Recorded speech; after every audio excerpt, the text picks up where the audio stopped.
வணக்கம். 2032க்குள்ள மனுஷங்க சாகாம இருக்கிறதுக்கு மருந்து கண்டுபிடிச்சிடுவாங்கன்னு கூகுளோட ஒரு டாப் விஞ்ஞானி சொன்னான். நம்புவீங்களா? ஏதோ சயின்ஸ் ஃபிக்ஷன் படம் மாதிரி இருக்குல்ல. ஆனா இதே விஷயத்த ஏறக்குறைய 150 வருஷத்துக்கு முன்னாடி தமிழ்நாட்டுல ஒருத்தர் ரொம்ப ஆணித்தரமா சொல்லிட்டு போயிருக்கார். இன்னைக்கு நாம பார்க்க போறது அந்த ஞானிய பத்தி தான். 19ஆம் நூற்றாண்டுல வாழ்ந்த வள்ளலார். நீங்க எங்களுக்கு அனுப்புன சேலம் குப்புசாமி ஐயாவோட சொற்பொழிவை ஆதாரமா வச்சு வள்ளலாரோட போதனைகளை நம்ம இன்னும் ஆழமா அலச போறோம். குறிப்பா மரணமில்லா பெருவாழ்வுங்கிற அவரோட புரட்சிகரமான கருத்து. ஆமா. அதுக்கும் அவர் ஏத்துன சன்மார்க்க கொடிக்கும் என்ன சம்பந்தம், அப்புறம் அவரோட புகழ்பெற்ற பேருபதேசம் நமக்கு என்ன சொல்லுதுன்னு பார்க்க போறோம். நிச்சயமா. இது வெறும் தத்துவம்னு சுருக்கிட முடியாது. உடற்கூறியல், அறிவியல், ஆன்மீகம் இது மூணையும் இணைக்கிற ஒரு முழுமையான பார்வை இது. அப்போ இது ஆன்மீகம் மட்டும் இல்ல, ஒரு விஞ்ஞான பார்வையாவும் இருக்குங்கிறது தான் இந்த உரையாடலோட மையம். கரெக்ட். மரணத்தை எப்படி ஜெயிக்க முடியும், அதுக்கு நம்ம உடம்புக்குள்ளேயே இருக்கிற அமைப்பு என்ன, அதை எப்படி இயக்குறதுன்னு வள்ளலார் ஒரு வரைபடமே கொடுத்திருக்காரு. அந்த வரைபடத்தோட ஒரு வெளிப்பாடு தான் அவர் ஏத்துன அந்த மஞ்சள் வெள்ளைக்கொடி. அதை பத்தி தான் நம்ம விரிவா பார்க்க போறோம். சரி, முதல்ல இருந்தே ஆரம்பிக்கலாம். நோய், மூப்பு, மரணம் இது மூணையும் ஜெயிக்க வழி தேடிதான் புத்தர் அரண்மனையே விட்டே கிளம்பினார். ஆமா. ஆனா கடைசியில பொறந்தா இறப்பு நிச்சயம், அதனால பொறவாம இருக்கிறது தான் தீர்வுன்னு ஒரு முடிவுக்கு வந்தார். ஆனா வள்ளலார் இங்க இருந்து தான் முற்றிலும் மாறுபடுறாரு இல்லையா? நிச்சயமா. இங்கதான் வள்ளலாரோட தனித்துவம், அவரோட புரட்சியே தொடங்குது. பிறந்தால் இறந்தே தீர வேண்டும் அப்படிங்கிற 1000 வருஷம் நம்பிக்கைய முதல் முறையா உடைச்சு. ஓ, இந்த உடம்போடையே மரணத்தை வென்று யுகயுகமா வாழ முடியும்னு அறிவிச்சது மட்டும் அல்லாம அதை தான் வாழ்க்கையில செஞ்சும் காட்டுனவர் அவர். ஓ, சொல்லப்போனா புத்தர் கேட்ட கேள்வி சரி, ஆனா பதில் வேற இடத்துல இருந்துச்சு. வள்ளலார் அந்த கேள்விக்கான பதிலாவே வாழ்ந்தார். இதுதான் நம்ப முடியாத ஆச்சரியமா இருக்கு. நீங்க அனுப்புன மூலத்துல பேச்சாளர் கூகுளின் தொழிற்பாளர் சகர் ரே கர்ட்ஸ்வேல் பத்தி குறிப்பிடுறார். ஆனா ரே கர்ட்ஸ்வேல் அவர் 2032க்குள்ள மரணத்தை வெல்லும் மருந்து வந்துடும்னு சொல்றார். இன்னும் 10 வருஷத்துல ஆப்ரி டிக்ரே அப்படிங்கிற இன்னொரு விஞ்ஞானி 1000 வருஷம் வாழப்போற முதல் மனிதர் ஏற்கனவே பிறந்துட்டாருன்னு சொல்றார். ஆமா, இதுலதான் சுவாரஸ்யமே இருக்கு. 150 வருஷத்துக்கு முன்னாடி ஒரு தமிழ் ஞானி ஆன்மீக வழியில சொன்ன அதே இலக்க இன்னைக்கு இருக்கிற நவீன விஞ்ஞானம் தொழில்நுட்ப வழியில அடைய முயற்சி பண்ணுது. ரெண்டு பாதைகளும் வேற வேற மாதிரி தெரியுது. பாதைகள் வேற மாதிரி தெரிஞ்சாலும் அதோட இலக்கு ஒண்ணுதான். மனிதனோட எல்லையை விரிவுபடுத்துறது, மரணத்தை ஒரு முடிவா பார்க்காம ஒரு கடக்கக்கூடிய தடையா பார்க்கறது. ஓகே. வள்ளலார் அதை உள்ளுக்குள்ளிருந்து செய்ய வழி சொன்னார், விஞ்ஞானம் அதை வெளியிருந்து செய்ய முயற்சிக்குது. ஓகே, அப்போ அந்த உள்ளுக்குள்ள இருந்து செய்யற வழியோட மையம் தான் அந்த சன்மார்க்க கொடியா? அதுதான். நம்ம பொதுவா பாக்குற கட்சி கொடி மாதிரி இல்லாம இதுக்குள்ள பெரிய ரகசியம் இருக்குன்னு சொல்றீங்க. மேல மஞ்சள், கீழே வெள்ளை. இது வெறும் சின்னம் மட்டும்தானா? இல்லவே இல்ல. அது ஒரு வெளிப்புற சின்னம் மட்டும் கிடையாது. அது நம்ம எல்லாருடைய உடம்புக்குள்ளேயும் இருக்கிற ஒரு அமைப்போட பிரதிபலிப்புன்னு வள்ளலார் சொல்றார். குறிப்பா நம்மளோட காரண சரீரத்துல இருக்கிற அமைப்பு. ஒரு நிமிஷம், காரண சரீரம்னா என்ன? அது நம்ம உடம்புல எங்க இருக்கு? இது கேட்கவே புதுசா இருக்கே. நல்ல கேள்வி. அதாவது ஆன்மீக ரீதியா நமக்கு 3 உடல்கள் இருக்குன்னு சொல்வாங்க. ஒன்னு இந்த கண்ணுக்கு தெரியிற ஸ்தூல சரீரம், நம்ம பிசிக்கல் பாடி. சரி. இன்னொன்னு நம்ம எண்ணங்கள் உணர்ச்சிகளாலான சூக்ஷ்ம சரீரம், அ சட்டில் பாடி. ஓகே. மூணாவது தான் இந்த காரண சரீரம், அ காசல் பாடி. இது நம்ம ஆன்மாவோட மூல வடிவம், ஒரு ஸ்பிரிச்சுவல் ப்ளூ பிரிண்ட் மாதிரி. நம்மளோட எல்லா பதிவுகளும் அங்கதான் இருக்கும். அடேங்கப்பா. அந்த ப்ளூ பிரிண்ட்ல தான் இந்த கொடி இருக்குன்னு வள்ளலார் சொல்றாரு. அப்போ இது உடற்கூறு சம்பந்தப்பட்ட விஷயம் இல்ல, ஒரு ஆன்மீக உடற்கூறு. சரி, அந்த ப்ளூ பிரிண்ட்ல கொடி எப்படி இருக்கு? நம்ம தொப்புள்ள இருந்து புருவ மத்தி வரைக்கும் நேரா ஒரு நாடி, அதாவது ஒரு ஆற்றல் பாதை போகுதாம். அந்த நாடியோட நுனியில ஒரு மெல்லிய சவ்வு தொங்கிட்டு இருக்கு. அந்த சவ்வு தான் கொடி. அந்த நாடி தான் கொடி கம்பம். ஓ. அந்த சவ்வோட மேல் பகுதி மஞ்சள் நிறமாகவும் கீழ்ப்பகுதி வெள்ளை நிறமாகவும் இருக்குன்னு விவரிக்கிறார். கேட்கவே ஆச்சரியமா இருக்கு. சரி, அப்போ அந்த நிறங்களுக்கு என்ன அர்த்தம்? ஏன் மஞ்சள், ஏன் வெள்ளை? பேச்சாளர் இது ரொம்ப அழகா விளக்குறார். கீழே இருக்கிற வெள்ளை நிறத்துக்கு பேரு பரவிந்து, மேல இருக்கிற மஞ்சள் நிறத்துக்கு பேரு பரநாதம். மறுபடியும் 2 புது வார்த்தைகள், பரவிந்து, பரநாதம். அப்போ பரவிந்தோ என்பத நம்மோட உயிர் சக்தி, a core life force energy அப்படின்னு எளிமையா புரிஞ்சுக்கலாமா? மிகச்சரியா சொன்னீங்க. அதுதான் அந்த வெள்ளை நிற பரவிந்துங்கிறது நம்ம உடம்புல இருக்கிற உயிர் சக்தியான சுக்கிலம். சரி. யோக பயிற்சியின் மூலமா அந்த உயிர் சக்தியை வெறும் உடல் சார்ந்த விஷயமா பார்க்காம அதை ஒலியா மாத்தி மேலே ஏத்தணும். அதுதான் வெள்ளை நிறம் குறிக்கிற முதல் படி. சரி, உயிர் சக்திய ஒளியா மாத்தி மேல ஏத்துறோம். அப்புறம் அந்த மஞ்சள் நிற பரநாதம்னா என்ன? பரநாதம்ங்கிறது புருவ மத்தியில இருக்கிற இறைநிலை.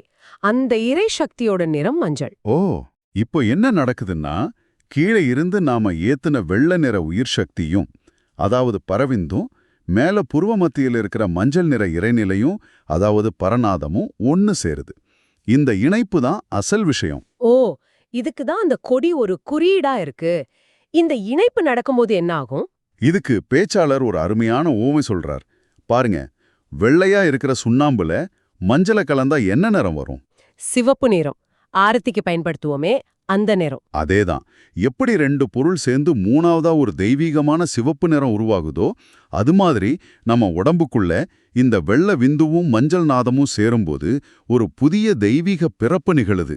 ஒரு புதிய பிறப்பா? ஆமா. அந்த பிறப்புல உருவாகிற உடம்புக்கு பேர் தான் பிரணவதேகம், அதாவது ஒளி உடல். அந்த உடம்புக்கு அழிவே கிடையாது. அது யுக யுகங்களை கடந்து வாழும். இதுதான் மரணமில்லா பெருவாளோட ரகசியம். கொடிங்கிறது வெறும் சின்னம் இல்ல, அது மரணத்தை ஜெயிக்கிற ஒரு செயல்முறைக்கான வரைபடம்னே சொல்லலாம். கரெக்ட். சரி, இப்போ உடம்புக்குள்ளேயே ஒரு கொடி இருக்கு, அது உயிர் சக்தியும் இறைநிலையும் சேர்றத குறிக்குதுன்னு புரிஞ்சுக்கிட்டோம். ஆனா இது வெறும் தத்துவமா தெரிஞ்சுக்கிட்டா போதுமா? இது அடையறதுக்கு ஏதாவது வழிமுறை, பிராக்டிக்கல் கைட் அவர் கொடுத்தாரா? ஒருவேளை அந்த பெருபதேசம் இத பத்தி தான் பேசுதோ? நிச்சயமா. அந்த கொடியை ஏத்துனதுக்கு அப்புறம் வள்ளலார் மக்களுக்கு ஒரு நீண்ட அறிவுரை வழங்குறார். அதுதான் பெருபதேசம்னு அழைக்கப்படுது. அதோட மைய கருத்தே சத்விசாரம் செய்யறதுதான். சத்விசாரம்னா சத்தியத்தை நோக்கிய விசாரணையா? நம்ம அன்றாட பிரச்சனைகளை பத்தி யோசிக்கிற மாதிரி இல்லாம வேற லெவல்லையா? அதேதான். உலக விஷயங்களை பத்தி விசாரிக்கிறது இல்ல. அதாவது இன்னைக்கு என்ன ஆச்சு, நாளைக்கு என்ன பண்ணலாம், அவங்க என்ன சொன்னாங்கன்னு சிந்திக்கிறது கிடையாது. இது பரலோக விசாரம். இறைவன் எப்படிப்பட்டவன்? எல்லையில்லா கருணையும் ஆற்றலும் கொண்டவனா அவன் எப்படி இருக்கான்? நான் ஏன் இவ்வளவு குறைபாடுகளோட கஷ்டங்களோட இருக்கேன்? இந்த மனித பிறவியோட அசல் நோக்கம் என்ன? இப்படி நம்மளையும் இறைவனையும் பத்தி ஆழமா விசாரிக்கிறது தான் சத்விசாரம். இது ஒரு விதமான தியானம் மாதிரி தானா? தியானத்தை விட ஆழமானதுன்னு சொல்லலாம். ஏன்னா இந்த விசாரணையின் போது சுத்த உஷ்ணம்னு ஒரு விதமான தூய வெப்பம் உடம்புல உருவாகும்னு வள்ளலார் சொல்றார். சுத்த உஷ்ணமா? ஆமா. நம்ம ஆன்மாவை 7 திரைகள் மூடியிருக்கு. அதுல முதல் திரை பச்சை நிறத்திரை. அதுதான் ரொம்ப கடினமானது. நம்ம விருப்பு வெறுப்புகளால் ஆனதுதான் அந்த திரை. இந்த சத்விசாரத்தால உருவாகிற சுத்த உஷ்ணத்தால மட்டும்தான் அந்த முதல் திரையை கிழிக்க முடியும்னு அவர் சொல்றார். அப்போ இத செய்யறதுக்கு ஏதாவது ஸ்பெசிஃபிக்கான பயிற்சி முறை இருக்கா? ஒரு நாளைக்கு எவ்வளவு நேரம் செய்யணும், எப்படி செய்யணும்னு ஏதாவது வழிகாட்டுதல் இருக்கா? இருக்கு. ஒரு நாளைக்கு ஒரு ஜாமும், அதாவது சுமார் 2 மணி நேரம் தனிமையான இடத்துல உட்கார்ந்து வேற எந்த உலக சிந்தனையும் இல்லாம இறைவன் மேல மட்டும் மனசை வச்சு இந்த விசாரணையை செய்யணும். சரி. அப்படி செய்யும்போது மனசுல ஒரு நிகழ்ச்சி ஏற்பட்டு கண்ணீர் வரணும். அந்த கண்ணீர் தான் நம்ம உயிர் இறைவனை தொட்டதுக்கான அடையாளம்னு சொல்றாரு. கண்ணீர் வர்றது அவ்ளோ முக்கியமானதா? ஆமா. அது வெறும் உணர்ச்சி வசப்பட்ட கண்ணீர் இல்ல. அது உள்ளுக்குள்ள நடக்கிற ஒரு ரசவாதத்தோட வெளிப்பாடு. அந்த நிலைய ஒருத்தர் அடைஞ்சிட்டா உடம்புக்கு வெளியே எவ்வளோ பெரிய நோய், எவ்வளோ பெரிய துன்பம் இருந்தாலும் உள்ளுக்குள்ள ஒரு பரமசாந்தி இருக்கும். ஓ. பேச்சாளர் இதுக்கு ரமண மகரிஷிய உதாரணம் காட்டுறாரு. அவருக்கு புற்றுநோய் கட்டியிருந்தப்போவும் அதோட வலிய உணராம வலி உடம்புக்கு தான், எனக்கு இல்லைன்னு சொல்ற அளவுக்கு அவர் மனதை உடம்புலேருந்து பிரிச்சு வச்சிருந்தார். அந்த நிலைதான் இது. அப்போ இது ஒரு புதிய பாதையை உருவாக்குறது மட்டுமல்ல, ஏற்கனவே இருக்கிற பாதைகளை கேள்வி கேட்கறதாவும் இருக்கு.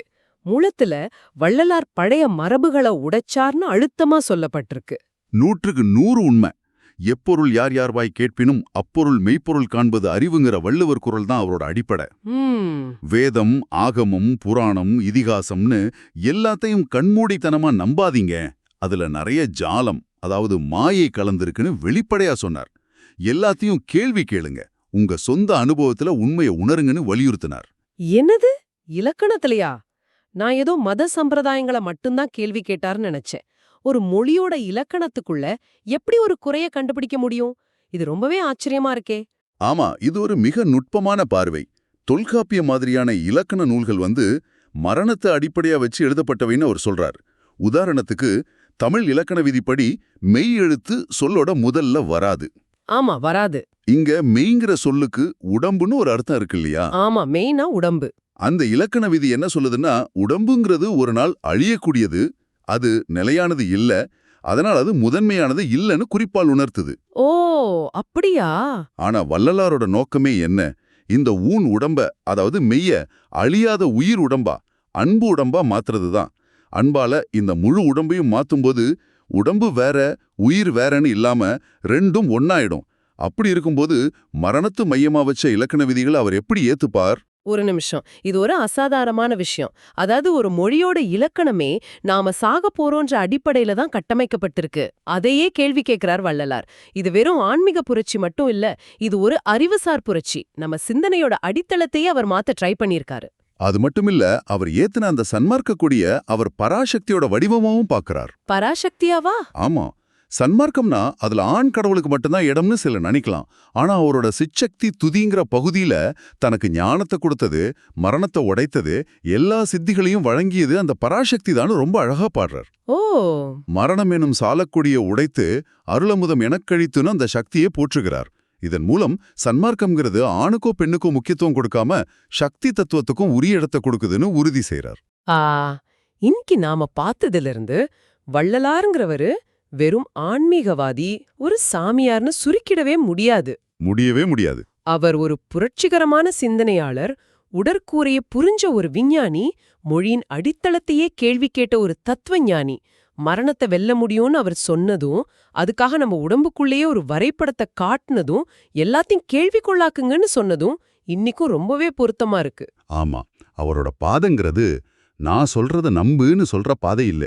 உனக்குள்ளேயே எல்லா உண்மையும் இருக்கு, அதை நீ சொந்த அனுபவத்துல உணருன்னு சொல்ற ஒரு அழைப்பு.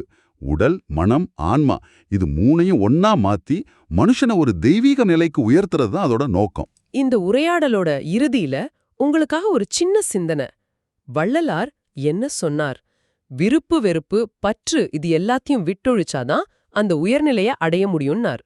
ம் இது கேட்க நல்லாதான் இருக்கு, ஆனா செய்யறது கஷ்டம். சரி, ஒரு நிமிஷத்துக்கு மட்டும் முயற்சி செஞ்சு பாப்போமே. உங்களுக்கு ரொம்ப பிடிச்ச ஒரு விஷயத்த மனசுல நினைச்சுக்கோங்க. அது ஒரு உணவா இருக்கலாம், ஒரு கொள்கையா இருக்கலாம், ஒரு நபரா இருக்கலாம். இப்போ அடுத்த ஒரு நிமிஷத்துக்கு மட்டும் அந்த விஷயம் மேல உங்களுக்கு இருக்கிற அந்த பற்ற, அந்த பிடிப்ப மனசளவுல முழுசா கைவிட்டு பாருங்க. அது வேண்டான்னு இல்ல, ஆனா அது இல்லாமலும் என்னால முழுமையா இருக்க முடியுங்கிற உணர்வோட. அப்படி செய்யும்போது உங்க மனசுக்குள்ள என்ன மாற்றம் நடக்குது, என்ன ஒரு புதிய வெளி, ஒரு அமைதி உருவாகுதுன்னு சிந்திச்சு பாருங்க. ஒரு கொடி, ஒரு பேருரை, ஒரே ஒரு மரணமிலா பெருவாழ்வு.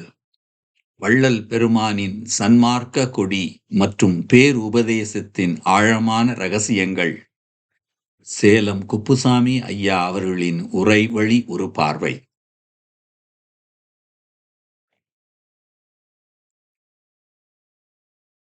காலந்தோறும் தொடரும் ஒரு கேள்வி.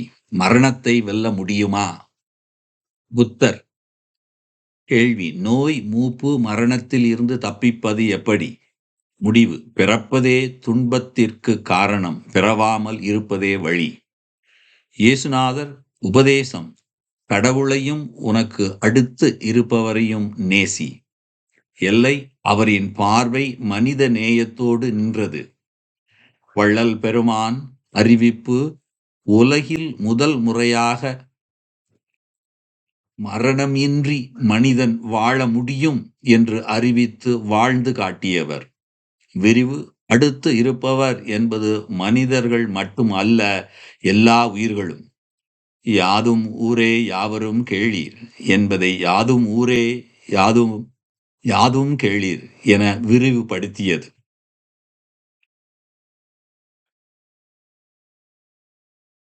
வார்த்தைகள் போதாத போது ஒரு கொடி பேசுகிறது. பெருமான் ஏன் ஒரு கொடியை ஏற்றினார்? உள்ளிருக்கும் ஆழமான அனுபவ உண்மையை வார்த்தைகளால் மட்டுமே விளக்க முடியாததால் அனைவரும் கண்டு உணர்ந்து கொள்ள ஒரு புற அடையாளத்தை நிறுவினார். உண்மை சொல்ல வந்தனனே என்று உண்மை சொல்ல புகுந்தாலும் தெரிந்து கொள்வார் இல்லை. கொடிகட்டி கொண்டபடியால் இனி எல்லோரும் உண்மையை அறிந்து கொள்வார்கள்.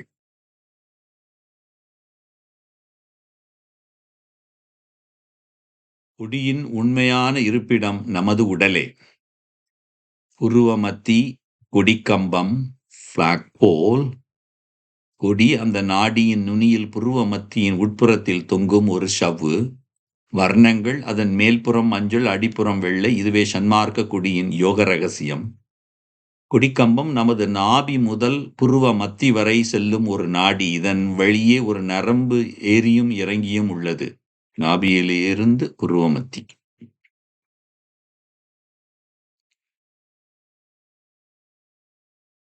வர்ணங்களுக்கு பின்னால் உள்ள யோக விஞ்ஞானம். கீழே விந்து, பரவிந்து. இது திரவ நிலையில் உள்ள சுக்கிலம், விந்து சக்தி. யோகத்தின் மூலம் இந்த உயிர் சக்தியை ஒளியாக மாற்றி மேலே ஏற்றுவதே குண்டலினி யோகத்தின் சாரம். இதுவே பிரம்மச்சரிய விரதத்தின் அடிப்படை. பட்டினத்தார் இதை தேடிய மாமுதல் என்கிறார். மேல் மஞ்சள், பரநாதம், புருவ மத்தியில் ஒளிரும் இறை நிலையின் அம்சம். இது தெய்வீக ஒலியாகவும் ஒளியாகவும் விளங்குகிறது. கீழே உள்ள வெள்ளை மேலேறி மேலே உள்ள மஞ்சளுடன் சேர்வதே யோகத்தின் ரகசியம், லட்சியம். மஞ்சளும் வெள்ளையும் இணைதல் பிரணவ தேகத்தின் பிறப்பு. சுண்ணாம்பும் மஞ்சளும் சேரும்போது செந்நிற ஆரத்தி உண்டாவது போல பரவிந்துவும் பரநாதமும் புருவ மத்தியில் இணையும் போது சாதகர் ஒரு புதிய தெய்வீக உடலை பெறுகிறார். இதற்கு பெயர் பிரணவ தேகம். இந்த உடல் கோடிக்கணக்கான யுகங்கள் அழியாமல் வாழும் ஆற்றல் கொண்டது. பெருமான் கொடியை ஏற்றிய போது அவர் ஏற்கனவே பிரணவ தேகத்தில் இருந்தார்.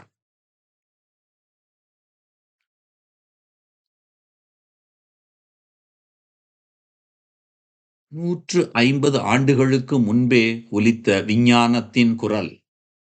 வள்ளலார் 1872 மரணத்தை வென்று ஒளி உடலோடு வாழும் மரணமிலா பெருவாழ்வு சாத்தியம் என்று வாழ்ந்து காட்டினார். இன்றைய விஞ்ஞானம். ரே கர்ஸ்வெல், கூகுள் விஞ்ஞானி, 2032க்குள் மனிதர்கள் மரணமடையாமல் இருப்பதற்கான மருந்தை உண்பார்கள். ஆப்ரி டிக்ரே, உயிரியல் விஞ்ஞானி, 1000 வருடங்கள் வாழப்போகும் மனிதர்கள் ஏற்கனவே பிறந்து நம்முடன் வாழ்ந்து கொண்டு இருக்கிறார்கள். கொடியின் இரகசியத்தை அடையும் வழி. வள்ளலாரின் பேருபதேசம். பேருபதேசம் என்பது திரு அருட்பாவின் மொத்த சாரத்தையும் அருட்பெருஞ்சோதி அகவலின் இரகசியத்தையும் உள்ளடக்கிய ஒரு வழிகாட்டி நூல். இது வெறும் தத்துவம் அல்ல, மரணத்தை வெல்வதற்கான ஒரு தெளிவான செயல்முறை விளக்கம். இங்குள்ள நீங்கள் எல்லாரும் இதுவரைக்கும் இருந்ததுபோல் இனியும் வீண் காலம் கழித்து கொண்டு இராதீர்கள். பேருபதேசத்தின் முதல் அறைகூவல். ஆன்ம ஒளியை மறைக்கும் 7 திரைகள். நமது ஆன்ம அறிவை அறியாமை, மாயை போன்ற 7 திரைகள் மூடிக்கொண்டிருக்கின்றன. அவற்றில் மிகவும் அழுத்தமான முதல் திரை பச்சை கலந்த கருப்பு திரை. ராகாதிகள், விருப்பு வெறுப்புகள். பெருமானின் வழிகாட்டுதல். இந்த முதல் திரை நீங்கிவிட்டால் மற்றவை எளிதில் நீங்கிவிடும். ஆன்மா திரைகள்.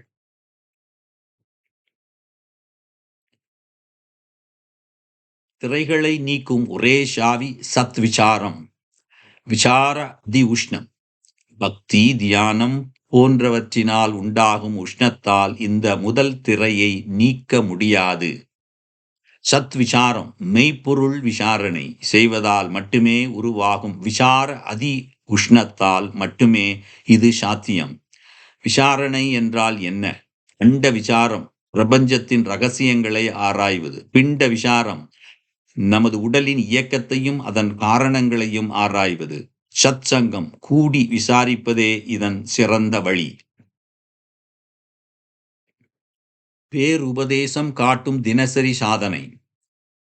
1. ஒரு ஜாம தியானம். ஒரு தனிமையில், தனி அறையில், ஒரு குறிப்பிட்ட நேரத்தில் தினமும் ஒரு ஜாம நேரமாவது, குறைந்தது 24 நிமிடங்கள் இறைவனை பற்றி மட்டுமே சிந்தித்தல். 2 இடைவிடாத பிரார்த்தனை. உட்காரும் போதும் படுக்கும் போதும் முதல் திரை நீங்க வேண்டும் என்று ஆண்டவரிடம் இடைவிடாது மனதிற்குள் கேட்டுக்கொண்டே இருத்தல். 3 பரலோக விசாரம். உலக விஷயங்களைப் பற்றி சிந்திப்பதை விடுத்து வள்ளல் பெருமான் எப்படி அந்த நிலையை அடைந்தார் என்பது போன்ற தெய்வீக விசாரணையில் ஈடுபடுதல். 4 உணர்வு பூர்வமான வழிபாடு.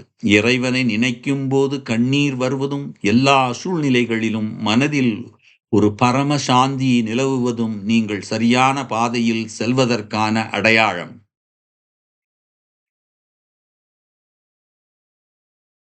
கொடி வடிவில் பராசக்தி, சிற்சக்தி துதி. சன்மார்க்க கொடி என்பது பராசக்தியின் ஸ்வரூபம் என்கிறார் வள்ளலார். ஜோதி கொடியே, ஆனந்த சுரூபக் கொடியே, மரணம் எனும் சாலக் கொடியை ஒடித்து எனக்கு உள்சார்ந்து விளங்கும் தவக் கொடியே, எல்லா சித்தியும் இந்தா மகனே என்று கையில் எடுத்து கொடுத்த கொடியே என்று பாடுகிறார். கேள்வி கேள் ஞானத்தின் முதல் படி. யார் சொன்னாலும் எந்த நூலில் இருந்தாலும் அதை அப்படியே நம்பாமல் மெய்ப்பொருளை காண முயற்சிப்பதே சன்மார்க்கத்தின் விஞ்ஞான பார்வை. திருவள்ளுவர், எப்பொருள் யார் யார் வாய் கேட்பினும் அப்பொருள் மெய்ப்பொருள் காண்பது அறிவு. வள்ளலார், நூல் அனைத்தும் ஜாலமென்று என்று அறிக. புத்தகங்களில் உள்ளதை அப்படியே நம்பாதே, அவை ஒரு வகை இந்திரஜாலமே என்று அறிவாயாக. பெருமான் மரணத்தை அடிப்படையாக கொண்ட இலக்கண விதிகளை கூட குற்றமுடையவை என்று மறுக்கிறார். இறுதி இலட்சியம் ஊன் உடலை ஒளி உடலாக்குதல். சன்மார்க்கத்தின் நோக்கம் தனித்தனியாக இருக்கும் ஊன், அதாவது உடல் மற்றும் உயிர் ஆகிய இரண்டையும் ஒன்றாக இணைப்பது. இந்த இணைப்பால் உடல் முதலில் அன்பு உடலாக மாறும். பின்பு அதுவே அருள் உடலாக உயர்ந்து இறுதியில் ஞான ஒளி தேகமாக மரணத்தை வெல்கிறது. ஊன் உடல் பிசிக்கல் பாடி, அன்புடல் பாடி ஆஃப் லவ், அருளுடல் பாடி ஆஃப் கிரேஸ். பெருமானின் வார்த்தைகளில் ஊன் என்றும் உயிர் என்றும் குறியாமே முழுவதும் ஒரு வடிவாம் திருவடிவம் என்று சொல்கிறார். மனிதன், தெய்வம், சக்தி அனைத்தும் ஒன்றே. நின்னையும் நின் அருட்சக்தியின் வடியும் என்னையும் ஒன்றென இயற்றிய அருட்பெருஞ்சோதி. அருட்பெருஞ்சோதி தனிப்பெரும் கருணை எல்லா உயிர்களும் இன்புற்று வாழ்க.